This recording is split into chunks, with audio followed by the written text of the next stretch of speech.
बोलो जय सिया राम, जय सिया राम, जय सिया राम। भक्तजनों, कल की कथा में था प्रभु श्री राम चित्रकूट पर्वत पर आ गए हैं। अब जब श्री रामचंद्र जी चित्रकूट पर्वत पर आए तो उस समय देवता, नाग, किन्नर व दिक्पाल चित्रकूट में आए और प्रभु श्री राम ने सबको नमस्कार किया। देवता नेत्रों का लाभ पाकर प्रसन्न हुए। देवगण फूलों की वर्षा कर बोले, हे नाथ, आज हम सब स्नात हुए। फिर प्रार्थना करके अपने दुख सुनाकर प्रसन्न हो अपने अपने स्थानों को चले गए। प्रभु श्री राम चित्रकूट में आकर बसे हैं, यह सुनकर मुनि लोग भी आए और मीनू समूह को आते देखकर प्रभु श्री राम ने सबको प्रसन्नतापूर्वक दंडवत किया और मुनिजन प्रभु श्री राम को हृदय से लगाते हैं और सफल होने के निमित्त आशीर्वाद देते हैं। वे सीता जी और लक्ष्मण जी तथा श्री रामचंद्र जी की छवि को देख अपने साधनों को सफल समझने लगे। यथा योग्य आदर कर प्रभु ने मुनिगण को विदा किया। वे अपने आश्रमों में इच्छा अनुसार योग, जप और यज्ञ और तप करने लगे। जब यह खबर कोल और भीलों ने पाई तो वे प्रसन्न हुए और मानो नवो निधियाँ उनके घर में आ गई है और दोनों में कंद, मूल, फल भर भर कर इस प्रकार चले मानो कंगाल सोना लूटने जाते हैं। उनमें से जिन्होंने दोनों भाइयों के दर्शन किए थे उनसे दूसरे लोग राह में पूछने लगे और श्री रामचंद्र जी की शोभा कहते सुनते आए और सभी ने दोनों भाइयों के दर्शन किए। आगे भेंट रखकर प्रणाम किया और बड़े प्रेम से प्रभु के दर्शन करने लगे। मानो चित्र लिखे से जहाँ के तहाँ खड़े रह गए हो। उनके शरीर पुलकित हो गए, आंखों में जल भर आया। श्री राम जी ने उन सबको प्रेम में मगन जाना तो प्रिय वचन कहकर सम्मान किया। वे प्रभु श्री राम को बार बार प्रणाम कर हाथ जोड़कर नम्र वचनों से कहने लगे कि हे नाथ, अब हम सब प्रभु के चरणों के दर्शन करके स्नात हो गए हैं। हे कौशलाधीश, हमारे भाग्य से ही आपका आगमन हुआ है। और हे स्वामी, वे पृथ्वी, वन, मार्ग और पहाड़ धन्य हैं। जहाँ जहाँ आपके चरण पड़े हैं वे पक्षी और वनवासी पशु सब धन्य हैं जो आपके दर्शन करके सफल हुए हैं और उनका जीवन भी सफल हो गया है। हम सब भी सपरिवार धन्य हैं जिन्होंने नेत्र भरकर आपके दर्शन किए हैं। आपने अच्छा स्थान विचार कर वास किया है। यहाँ सब ऋतुओं में आप सुखी रहेंगे। हम हाथी, सिंह, सांप और बाघों से बचाकर सब प्रकार से आपकी सेवा करेंगे। हे प्रभु, यहाँ के वन, ऊंची नीची भूमि, पहाड़, गुफाएं और खोए, ये सब पग पग पर हमारे देखे हुए हैं। हम आपको वहाँ शिकार खिलावेंगे और सरोवर, झरने आदि जलाशय दिखाएंगे। हे नाथ, हम सब परिवार आपके सेवक हैं। अतः आज्ञा देते हुए संकोच न करिएगा। जो वेदवाणी और मुनियों ने मन को भी अगम है वे करुणा धाम प्रभु श्री राम भीलों के वचन इस प्रकार सुनते हैं जैसे पिता बालकों के वचन सुनता है। श्री रामचंद्र जी को केवल प्रेम प्यारा है, जो जानने वाला है वो जान ले। श्री रामचंद्र जी ने कोमल वचन कहकर उन सब वनवासियों को संतुष्ट किया। फिर उनको विदा किया। वे सिर नवाकर चले और प्रभु ने गुण अनुवाद करते हुए घर चले गए। और इस प्रकार देवता और मुनियों को सुख देने वाले दोनों भाई सीता समेत वन में निवास करने लगे। जब श्री रामचंद्र जी वन में आकर रहे तब से यह मंगलदायक हो गया। अनेक प्रकार के वृक्ष फलने फूलने लगे। उन पर लिपटी हुई सुंदर बेलों के मंडप तने हैं। वे कल्प वृक्ष के समान स्वभाव से ही सुंदर है, मानो नंदन वन को छोड़कर आ गए हैं। सुंदर भोरों की पंक्तियाँ मधुर शब्द से गूंज रही हैं और सुख देने वाली शीतल मंद सुगंध वायु बहती है। नीलकंठ, कोकिल, तोते, पपहिये, चकवे और चकोर आदि पक्षी कानों को सुख देने वाली और चित्त को चुराने वाली बोली बोल रही है। हाथी, सिंह, बंदर, सूअर, हिरन आदि सब पशु बैर छोड़कर एक साथ घूमते हैं। शिकार के लिए वन में घूमते हुए श्री रामचंद्र जी को देखकर हिरनों के झुंड बहुत प्रसन्न होते हैं। संसार में जितने देव वन हैं वे रामचंद्र जी के वन को देखकर सिहाते हैं। गंगा, सरस्वती, यमुना, नर्मदा, गोदावरी आदि नदियाँ धन्य हैं। सरोवर, समुद्र, नदियाँ, अनेक नाले, ये सब मंदाकिनी की प्रशंसा करते हैं। और उद्याचल, अस्ताचल, कैलाश, मंदराचल और समेरु आदि पर्वत जो देवताओं के निवास स्थान है और हिमाचल आदि जितने बड़े पहाड़ हैं वे सभी चित्रकूट का यश गाते हैं। विंध्याचल बड़ा प्रसन्न हुआ। उसके मन में सुख नहीं समाता क्योंकि उसके बिना श्रम ही बड़ाई पा ली है। देवता दिन रात यही कहते हैं कि चित्रकूट के पशु, पक्षी, लता, वृक्ष और घास आदि सब पुण्य के समूह और धन्य है। नेत्र वाले जीव रामचंद्र जी के दर्शन कर जीवन को सफल मान रहे हैं और शोक रहित हो जाते हैं और अचर रामचंद्र जी के चरणों की रज को छूकर सुखी होते हैं और सभी मोक्ष के अधिकारी हो गए हैं। यह वन और पहाड़ स्वाभाविक सुहावना मंगल रूप पवित्रों को भी पवित्र करने वाला, उसकी महिमा किस पार कही जाए। जहाँ सुख के समुद्र श्री राम जी ने निवास किया है, क्षीर सागर को त्याग कर और पुरी को छोड़कर सीता जी, रामचंद्र जी और लक्ष्मण जी जहाँ आकर रहे हैं, उस वन की जैसी परम शोभा है उसे सहस्त्र मुख वाले 1,00,000 शेष जी भी नहीं कह सकते। उसे मैं किस प्रकार वर्णन कर सकती हूँ। गड्ढे का कछुआ क्या मंदराचल को उठा सकता है। लक्ष्मण जी मन क्रम व वचन से श्री राम की सेवा करते हैं, उनका सील व प्रेम कहा नहीं जा सकता। क्षण क्षण में श्री सीताराम जी के चरणों को देखकर और अपने ऊपर उनके स्नेह को जानकर लक्ष्मण जी सपने में भी भाई, माता पिता और घर को याद नहीं करते। राम जी के साथ सीता जी अवधपुरी कुटुंबजनों और घर की सुधि भुलाकर रहने वाले क्षण क्षण में पति के चंद्रमुख को देखकर ऐसी प्रसन्न रहती है जैसे चकोरी चंद्रमा को देखकर प्रसन्न होती है। सीता जी अपने ऊपर स्वामी का स्नेह नित्य बढ़ता हुआ देखकर ऐसी प्रसन्न रहती है जैसे दिन में चकवी। सीता का मन रामचंद्र जी के चरणों का ऐसा प्रेमी हो गया कि वह उन्हें हजारों अयोध्याओं के समान प्यारा लगता है। पर्णकुटी पति के साथ प्यारी लगती है, पशु व पक्षी कुटुंबजनों के समान प्यारे लगते हैं, मुनियों की स्त्रियां व मुनिवर सास ससुर के समान और कंदमूल फल भोजन अमृत से लगते हैं।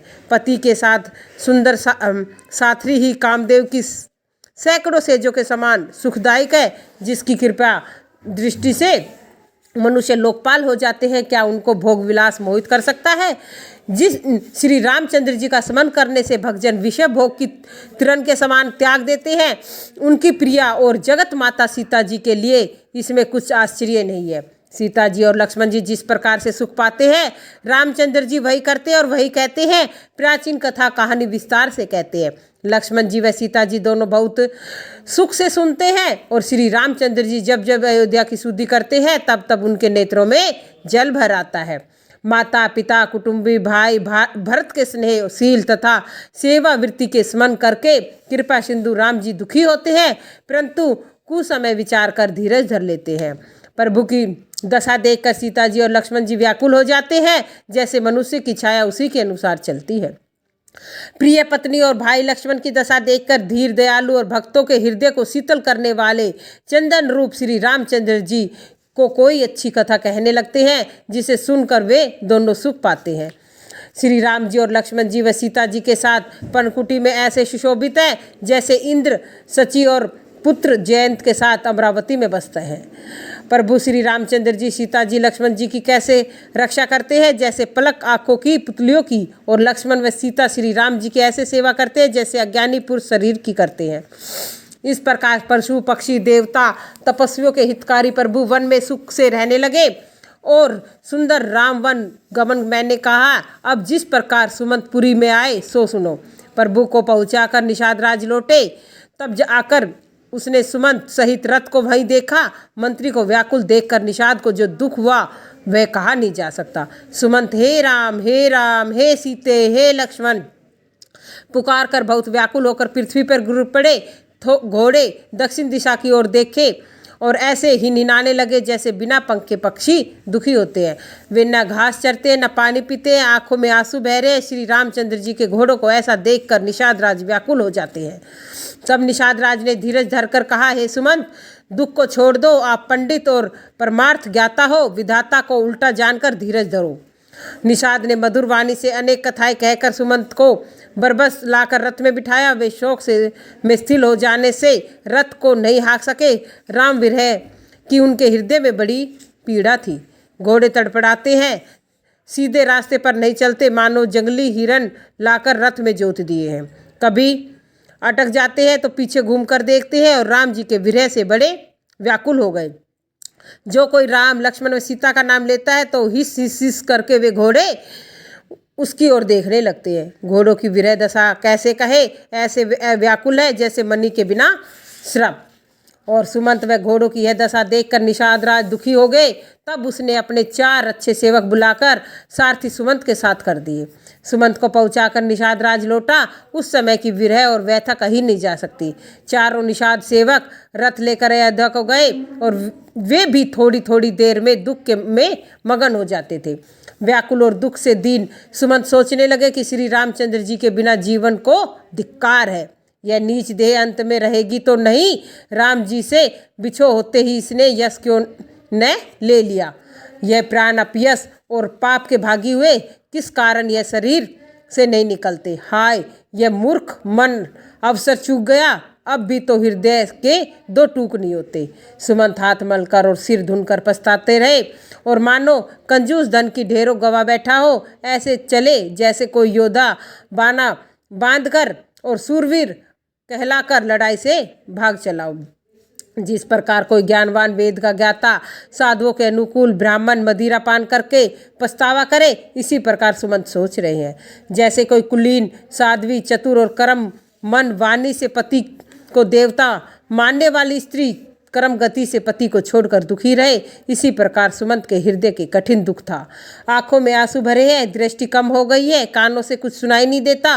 व्याकुल के कारण बुद्धि ठिकाने नहीं है, होठ सूख गए हैं, मुख उतर गया है, किंतु प्राण नहीं निकलते, क्योंकि अवध रूपी किवाड़ हृदय में लगे हैं। मुख का रंग बदल गया है, जो देखा नहीं जाता, मानो माता पिता को मार डाला हो। वियोग रूपी हानि से बहुत ही उदासी छा गई, जैसे पापी यमकुरी के रास्ते में सोच में उदास हो जाता है। मुंह से वचन नहीं निकलते, हृदय में पछतावा है। अयोध्या में जाकर क्या देखूंगा। जो लोग बिना राम जी के रथ को देखेंगे तो मुझे देखने में भी संकोच करेंगे। नगर के व्याकुल स्त्री पुरुष दौड़कर जब मुझसे राम जी का समाचार पूछेंगे, तब मैं हृदय को ब्रज के समान कठोर करके सबको उत्तर दूंगा। हे विधाता, जब दीन और दुखी सब माताएं मुझसे समाचार पूछेंगी, तब मैं उनसे क्या कहूँगा। तब लक्ष्मण जी की माता मुझसे पूछेगी, तब मैं उनको कौन सा संदेश दूंगा। राम जी की माता जब दौड़कर मेरे पास आएंगी, जैसे नवीन ब्याही हुई गाय बछड़े को याद करके दौड़ आती है, तब पूछने पर मैं उन्हें क्या उत्तर दूंगा। राम लक्ष्मण व जानकी वन को गए हैं, जो मुझसे पूछेगा उसको यही उत्तर दूंगा। अयोध्या जाकर अब यही सुख लेना है। परंतु जब दुख से दीन राजा और जिनका जीवन राम जी के अधीन है मुझसे पूछेंगे, मैं कौन सा मुंह लेकर राजा को उत्तर दूंगा कि कुंवरों को पहुंचाकर कुशल से लौट आया हूँ। राम लक्ष्मण व सीता का समाचार सुनते ही महाराज दशरथ तिनके की भांति अपना देह को छोड़ देंगे और प्रियतम रूपी जल के सूख जाने से कीचड़ के समान मेरा हृदय क्यों नहीं फट जाता। इसमें मैं क्या जानता हूँ कि विधाता ने मुझे कठोर दंड भोगने को यह शरीर दिया है। इस बाती रास्ते में पछतावा करते हुए सुमंत तुरंत रथ समेत तमसा नदी के किनारे आ पहुँचे। सुमंत ने चारों निषादों को नम्रतापूर्वक विदा किया और वे सुमंत के पांव पकड़कर दुखित होते हुए चले। अयोध्यापुरी में घुसते ही मंत्री ऐसे सकुचाए मानो गुरु ब्राह्मण गाय को मारकर आए हो। एक पेड़ के नीचे बैठकर दिन बिताने लगे और संध्या समय पुरी में घुसने का अवसर पाया। सुमंत ने नगर में अंधेरा होते ही प्रवेश किया और रथ को द्वार पर खड़ा कर आप भीतर चले गए। जिन जिन लोगों ने यह समाचार सुना वे राजद्वार पर रथ को देखने आए। रथ को पहचान कर घोड़ों को व्याकुल देखकर उनके अंग इस प्रकार गलने लगे जैसे धूप में ओले। पुरी के स्त्री पुरुष ऐसे घबराए जैसे पानी घट जाने से मछलियाँ तड़फने लगती है। मंत्री को अकेले आना सुनकर रनिवास बहुत व्याकुल हो गया। उन्हें राजमहल ऐसा भयानक लगने लगा मानो प्रेत का स्थान हो। सब रानियां बड़े दुख से पूछने लगी, पर सुमंत ने कोई उत्तर नहीं दिया। उनकी वाणी रुक गई, कानों में सुनाई नहीं देता, आंखों से सूझ नहीं पड़ता। वे प्रत्येक से महाराज कहाँ है यह पूछते हैं। दासिया सुमंत को बहुत व्याकुल देखकर कौशल्या के भवन में लिवा ले गई। वहां जाकर सुमंत ने महाराज को कैसे देखा जैसे बिना अमृत का चंद्रमा। राजा आसन सैया और आभूषण से हीन बहुत उदास मुख मलिन पृथ्वी पर पड़े हैं। वे दीर्घ श्वास लेकर इस बात सोच रहे हैं मानो राजा ययाति देवलोक से गिरने पर पछता रहे हैं। सोच के मारे छन छन में छाती भर आती है। राजा ऐसे व्याकुल पड़े हैं मानो संपाति पंख जल जाने से गिर पड़ा हो। राजा बारंबार हे राम हे मेरे प्यारे राम हे राम कहते हैं। फिर राम हे लक्ष्मण हे सीते कहने लगते हैं। सुमंत ने राजा को देख जय जीव कहकर दंडवत किया और सुनते ही राजा व्याकुल होकर उठे और बोले, हे सुमंत कहो राम कहाँ है। राजा ने सुमंत को हृदय से लगाया और मानो डूबते हुए को तिनके का सहारा। सप्रेम अपने पास बैठाकर आंखों में आंसू लाकर राजा पूछने लगे, हे प्रेमी सखा, राम जी कुशल हैं? और बताओ, राम लक्ष्मण और सीता कहाँ हैं? तुम उन्हें लौटा लाए या वन में चले गए? सुनकर मंत्री की आंखों में आंसू भर आए। दुख से विकुल हो राजा ने फिर पूछा, सीता राम लक्ष्मण का संदेश तो कहो। राजा का राम का रूप, गुण, शील और संवाद याद कर करके मन में सोच करते हैं। राज तिलक सुनाकर वनवास दिया, यह सुनकर भी जिसके मन में हर्ष हुआ न दुख हुआ, उस पुत्र के बिछुड़ते ही प्राण नहीं गए। संसार में मेरे बराबरी पापी और कौन है? हे सखा, जहाँ राम, सीता और लक्ष्मण है वहाँ मुझे पहुँचा दो, नहीं तो मेरे प्राण अब निकलना चाहते हैं, यह मैं सत्य भाव से कहता हूँ। मंत्री ने राजा को बारंबार पूछते हैं, हे परम प्रिय पुत्रों का समाचार सुनाओ। हे सखा, जल्दी से वही उपाय करो जिससे राम, लक्ष्मण और सीता को मैं आंखों से देखूं। सुमंत ने धीरज धरकर मधुर वाणी से कहा, महाराज, आप विद्यावान और ज्ञानी हैं। देव, आप शूर और दृढ़ धीर रहे हैं। आपने सदैव साधुओं की सेवा की है। जगत में जन्म, मरण और सुख दुख के भोग, हानि, लाभ, मिलना, बिछड़ना, हे गोसाई, यह सब काल और कर्म के अनुसार रात दिन की तरह बरबस होते हैं। मूर्ख लोग सुख में प्रसन्न होते हैं, दुख में रोते हैं, पर धीर पुरुष दोनों को एक समान समझते हैं। आप सबके हितकारी हैं। ज्ञान से विचार कर धैर्य कीजिए और शोक त्याग दीजिए। श्री राम जी का पहला निवास तमसा के तट पर, दूसरा गंगा जी के किनारे हुआ। वहाँ स्नान कर सीता सहित दोनों भाई जल पीकर ही रहे और केवट निषाद राज ने बड़ी सेवा की। वह रात भर श्रृंगबेरपुर में बिताई और प्रातःकाल होते ही बड़ का दूध मांगकर उन्होंने जटाओं का मुकुट और अपने सिर पर बनवाया। तब श्री रामचंद्र जी के सगा गुह ने नाव मंगवाई और उस पर सीता जी को चढ़ाकर राम जी चढ़े। फिर लक्ष्मण जी धनुष बाण संभालकर हाथ में लेकर प्रभु की आज्ञा पाकर आप भी नाव पर चढ़े। फिर मुझे विकल देखकर रामचंद्र जी धीरज धरकर मीठे वचन बोले, हे तात, मेरा प्रणाम पिताजी से कहना और मेरी ओर से बारंबार उनके चरण कमल छूना। फिर पाँव पकड़ विनती करना कि हे तात, आप मेरी चिंता न कीजिए। आपकी कृपा, अनुग्रह और पुण्य के प्रभाव से हमारे लिए वन का मार्ग मंगल और सुखदायक होगा। हे पिताजी, आपकी दया से मैं वन में सदा सुखी रहूँगा। आज्ञा का पालन कर फिर आपके चरणों के दर्शन करने कुशल से लौट आऊँगा। माताओं के चरणों में गिरकर उन्हें संतुष्ट करना और बहुत विनती करना, और वह आप वही उपाय करना जिससे राजा सकुशल रहे। गुरु वशिष्ठ जी के चरणाविंदों को बार बार छूकर यह संदेश कहना कि आप भी वही उपदेश दें जिससे पिताजी मेरा सोच न करें। हे तात, सब पूर्ववासियों और कुटुंबियों से प्रार्थना करें और विनती सुनाना कि भांति से मेरी वही हितकारी है जिससे महाराज सुखी रहे। भरत के आने पर उनसे यह संदेश कहना कि राज्य पाकर नीति मत छोड़ना। मनसा, वाचा, कर्मणा तीनों प्रकार से प्रजा का पालन और माताओं को बराबर समझकर उनकी सेवा करना। और हे भाई, माता पिता और बड़ों की सेवा करके भाईपन निभाना। हे तात, महाराज को भी उसी प्रकार रखना कि जिससे वे मेरी कभी चिंता न करें। लक्ष्मण जी ने कुछ बड़े कड़े वचन कहे तो उन्हें रोककर श्री राम जी ने फिर उन्हें समझाया और कई बार अपनी शपथ दिलाकर कहा, हे तात, लक्ष्मण छोटा है, वह नहीं जानता कि क्या कहना है क्या नहीं। सीता जी भी प्रणाम करके कुछ कहने को हुई, किंतु स्नेह बस स्थिर हो गई और मुख से वचन नहीं निकले। आंखों में जल भर आया और देह में रोमांच आया। उसी पर समय श्री राम का रुख पाकर केवट ने उस पार ले जाने के लिए नाव चला दी। इस प्रकार रघुनाथ जी चले और छाती पर ब्रज रखकर मैं देखता रह गया। अपना दुख कैसे कहूँ, जो राम जी का संदेश लेकर जीता जी मैं लौट आया। ऐसा कहकर वे चुप रह गए और विरह की गलानी वह सोच में डूब गए। राजा सुमंत के वचन सुनते ही भूमि पर गिर पड़े। उनके हृदय में बड़ी पीड़ा हुई। मन में मोह बढ़ जाने के कारण व्याकुल होकर ऐसे तड़पने लगे मानो मछली को मांझा लग गया हो। सब रानियां विलाप करके रोने लगी। वह विपत्ति किस प्रकार कही जाए, उस विलाप को सुनकर दुख को भी दुख लगा और धीरज का भी धीरज टूट गया। राजमहल में रोने का शोर सुनकर अयोध्या में ऐसा कोहराम मच गया मानो पक्षियों के वन में रात के समय कठोर विरह आ गिरा हो। महाराज के प्राण कंठ में आ गए, मानो मणि के बिना सांप विकल हो गया हो। सब इंद्रियां ऐसे स्थिर हो गई जैसे सरोवर में पानी न रहने से कमलों का वन सूख गया हो। कौशल्या जी ने राजा को बहुत उदास देखकर जान लिया कि सूर्य कुल का सूर्य अब डूब चला।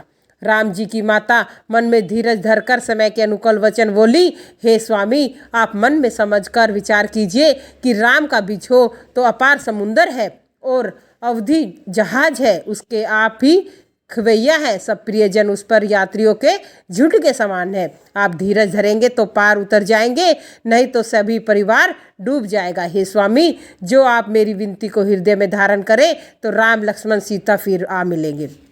प्रिय रानी कौशल्या के मधुर वचन सुनकर राजा ने आंखें खोलकर देखा तो मानो तड़पती हुई मछली को ठंडा पानी छिड़क दिया हो। राजा धीरज धरकर उठ बैठे और बोले, सुमंत, कहो कृपालु स्नेही राम कहाँ है, लक्ष्मण कहाँ है, प्यारी पुत्र वधु सीता कहाँ है। राजा बेचैन होकर बहुत बाती से विलाप करने लगे और वह रात युग के समान हो गई। पूरी नहीं होती राजा को अंधे तपस्वी के श्राप की याद आ गई। तब कौशल्या को सब कथा कह सुनाई। इसी के साथ भक्तजनों, जय सिया राम, जय सिया राम, जय सिया राम। आगे की कथा को कल बताएंगे कि दशरथ जी को क्या श्राप मिला था और उन्होंने कौशल्या माता से क्या बताया। और आज यही विराम करते हैं। जय जय श्री राम, जय जय श्री राम, जय जय श्री राम।